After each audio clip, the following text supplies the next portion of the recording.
여러분 안녕하십니까? CJB 아침 뉴스입니다. 충청북도와 경기도가 중부 내륙선 지선 신설을 위해 공동 협력하기로 했습니다. 수도권과 충청 내륙이 하나의 생활권이 되고 신성장 벨트를 구축하는 데 꼭 필요한 노선이라는 건데요. 안정은 기자가 보도합니다. 지난 2021년 말 개통된 감곡 장호원역입니다. 음성군 첫 고속철도로 하루 왕복 4차례 KTX 이음 열차가 운행되고 있습니다. 경기도 이천과 경북 문경을 잇는 중부내륙선의 일부인데 수도권과 비수도권의 생활권이 한층 가까워졌습니다. 같은 해엔 동탄에서 청주공항을 잇는 수도권 내륙선 철도가 4차 국가철도망 계획에 반영된 상황. 하지만 충청북도가 추진해온 중부내륙선 지선 사업은 번번이 고배를 마셔 올해 제5차 국가철도망 계획에 다시 한번 도전장을 냈습니다. 중부내륙선의 짧은 지선을 연결하는 것으로 지난 2016년부터 국가철도망에 반영되기 위한 세 번째 도전입니다. 충청북도와 경기도가 음성군에 모여 중부내륙선 지선 구축을 위해 손을 맞잡았습니다. 수도권과 충청 내륙을 보다 효율적으로 연결하고 균형 발전을 통한 동반 성장을 이룩하기 위해서입니다. 경부선에 대한 분담 효과를 가져오는 게 가장 큰 장점이라고 생각을 하고 있고요. 두 번째는 국토의 균형 발전, 세 번째는 청주공항 활성화에 많은 도움을 줄 것이다. 목표 신설 구간은 감곡 장호원부터 충북 혁신도시까지 일반 철도로 운행하는 31.7km. 광역철도망의 효율성도 높아질 것으로 보고 있습니다. 중부 내륙철도와 수도권 광역철도를 연결함으로써 실질적으로 대한민국 철도교통의 중심으로 부상할 수 있는 일이라고 생각합니다. 중부내륙선 지선의 BC 경제성은 0.9. 지선이 확정되면 수도권과 비수도권 간 신성장 벨트 구축도 가능할 전망입니다. 반도체 패키징과 연계를 함으로써 산업 발전에 큰 도움이 될 수 있고 이 밖에 바이오와 또 혁신, 의료 산업에 있어서도 제5차 국가철도망 구축 계획 최종안 발표는 내년 6월로 예정된 가운데 중부내륙선 지선 반영을 위한 전방위적 노력은 계속됩니다. CJB 안정은입니다. 청주 원도심에도 최고 43층 규모의 상업시설이 들어설 수 있는 길이 열리게 됐습니다. 고도 제한이 폐지되면서 청주 도심의 이른바 스카이라인이 크게 바뀌게 됩니다. 장원석 기자입니다. 청주 원도심 고도 제한 해제는 이범석 청주시장의 지방선거 공약이었습니다. 취임 이후 고도 제한 완화를 위한 행정 절차 등이 착착 진행된 가운데 실무 작업이 마무리 단계에 와 있습니다.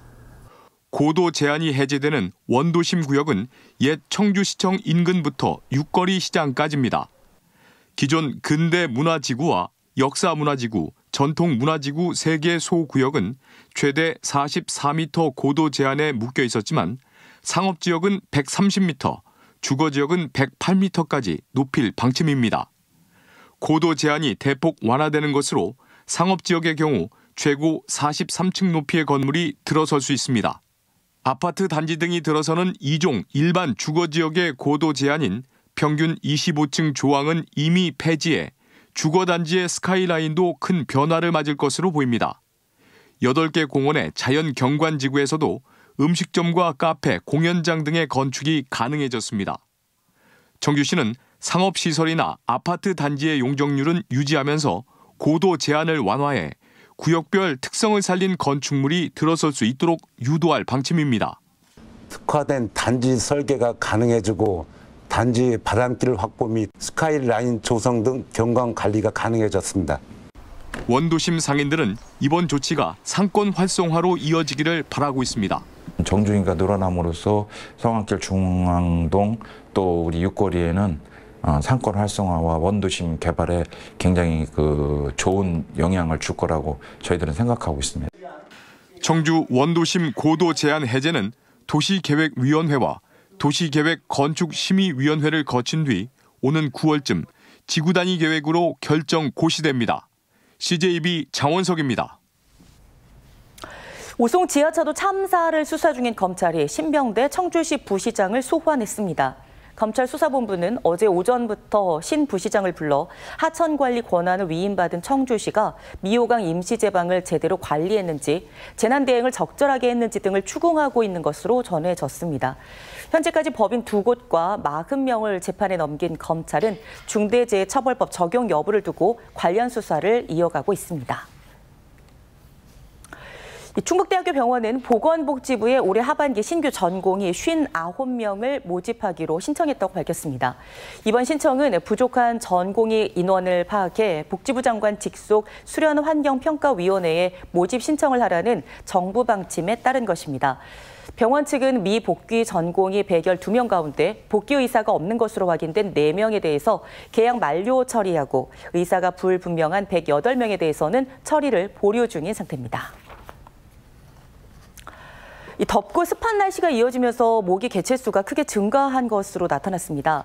일본 뇌염 모기를 비롯한 여러 종이 지난해보다 2배 이상 증가한 것으로 조사됐는데, 장마철이 끝나면 이보다 더 크게 늘어날 것으로 보여서 모기 물림에 주의하셔야겠습니다. 이태현 기자입니다. 도심 공원에 설치된 모기 채집망을 꺼내고 그 안에 포획된 개체수를 살핍니다. 지난달 청주의 한 모기 채집 지점에서 확인된 모기 발생량은 5,524개체. 2022년과 비교하면 4배 넘게 증가했고 지난해보다도 2배 이상 많아졌습니다. 일본 내염 매개 모기인 작은 빨간집 모기는 최근 3년 동안 모두 7월 중순에서야 채집됐지만 올해는 지난달 17일 처음 발견돼 예년보다 20일 이상 일찍 나타났습니다. 일반 가정에서 주로 발견되는 모기, 빨간집 모기도 지난해보다 2배 이상 많아졌고, 산에서 쉽게 볼 수 있는 흰줄 무늬의 한국 순모기도 크게 늘어났습니다. 지난달 청주의 평균 기온은 24.9도로 지난 2년보다 높아졌고, 최근에는 습한 날씨가 지속되고 있어 모기의 개체수가 크게 늘어난 것으로 분석됩니다. 작은 빨간집 모기가 일본 뇌염을 매개하는 모기다 보니까 작년보다 한 달 더 빠르게 확인이 된 게 좀 특징적이라고 할 수가 있고요. 그래서 앞으로 더 주의 깊게 확인을 해야 될 것 같습니다. 말라리아 매개 모기인 중국 얼룩날개 모기는 주로 강원도와 경기 북부에서 발견됐지만 서식 지역이 남하하며 서울과 인천 일부 지역에는 말라리아 경보가 발령됐고, 최근에는 충북에서도 발견 개체수가 크게 늘어나는 추세입니다. 특히 장마철이 끝나면 모기 개체수가 더 급증할 것으로 예상되는 만큼 보건당국은 외출 시 피부 노출을 최소화하고 모기 기피제 사용을 당부했습니다. CJB 이태현입니다. 고속도로 등에서 차량이 중앙분리대 방호벽을 타고 넘어가 2차 사고를 유발하는 경우가 적지 않습니다.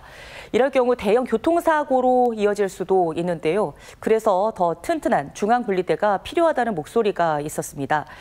기존 중앙분리대보다 2배 이상 단단한 제품을 청주의 한 업체에서 만들어 특허까지 받았다고 합니다. 박원 기자입니다. 도로 반대편에서 발생한 사고로 파손된 중앙분리대 방호벽이 마주오던 차량을 덮칩니다. 중앙분리대의 내구성이 떨어져 2차 사고로 이어진 겁니다. 튼튼한 중앙분리대의 중요성을 보여주는 영상입니다. 그런데 청주의 한 업체가 기존 제품보다 2배 이상 튼튼한 방호벽을 개발했습니다. 연결장치로 이어져 있어 웬만한 충격을 받아도 밀리는 현상이 없고 잘 부서지지 않습니다. 전국 최초로 콘크리트 방호벽 충돌 등급 인증과 특허도 받았습니다. 기존 방호벽 제품 같은 경우는 보통 압축 강도가 17MPa에서 27MPa를 기준으로 이동식 방호벽을 생산을 하고 있습니다. 하지만 저희 제품 같은 경우는 47.5MPa급 이상이 나옵니다. 도로공사 현장이나 인적이 드문 도로를 훤히 밝혀주는 태양광 방호벽도 개발했습니다. 사고가 발생 시 국민의 생명과 안전을 충분히 보호할 수 있는 제품이라고 말씀드릴 수 있습니다. 한국도로공사 보은지사는 시범 테스트를 거쳐 올해 초 기존 노후 방호벽을 이 회사 제품으로 교체하기 시작했습니다. 안전과 아이디어를 장착한 방호벽이 상품성까지 인정받고 있습니다. CJB 박원입니다. 이스타항공이 청주국제공항과 중국 장자제, 베트남 푸꾸옥 노선을 신규 취항했습니다. 이들 노선은 모두 주 4회 운항되고 이스타항공은 이번 취항으로 청주국제공항에서 5개의 국제 노선을 운영합니다. 이번 이스타항공은 신규 취항을 기념으로 어제부터 홈페이지를 통해 특가 프로모션을 시작했습니다. 충청북도가 다음 달부터 야간과 휴일 시간제 보육 어린이집을 시범 운영합니다. 청주 상당, 흥덕, 증평의 어린이집 3곳에서 시범 운영하는 이 제도는 보호자가 긴급한 상황이나 주말 근무 등의 사유가 있어 아이를 돌보기 어려운 상황에 놓일 경우 시간 단위로 보육을 맡길 수 있습니다. 충북에 살고 있는 12개월 이상 7살 이하 취약전 아동이면 누구나 이용할 수 있고 부담료는 시간당 2,000원입니다. 지난 4월 18일 충북 장애인 도민체전이 진천에서 성공적으로 개최된 가운데 대한장애인체육회 정진환 회장이 송기섭 진천군수에게 감사패를 전달했습니다. 진천군은 장애인 도민체전을 도민체전보다 먼저 개최하는 예우로 대회 관심을 끌어올렸고 충북도에서 지원한 장애인 편의시설 확충 예산 3억 원을 적재적소에 활용하는 등 적극 행정을 펼쳐 장애인들에게 호평을 받았습니다. 충주 지역에서 고등학생 시절 후배 여중생 1명을 집단 성폭행한 혐의로 재판에 넘겨진 20대 남성 9명에 대한 항소심에서 1심에서 무죄 선고를 받았던 5명이 유죄 판결을 받았습니다. 대전고법 청주재판부는 A씨 등 5명에게 무죄와 B씨에게는 실형을 선고했던 원심을 파기하고 징역 2년 6개월에 집행유예 3년을 선고했습니다. 또 1심에서 각각 징역 5년과 3년 6개월의 실형 선고를 받은 C, D씨는 징역 4년과 2년 6개월로 감형됐고 E씨는 원심대로 무죄를 선고받았습니다. CJB 아침 종합뉴스를 모두 마치겠습니다. 고맙습니다.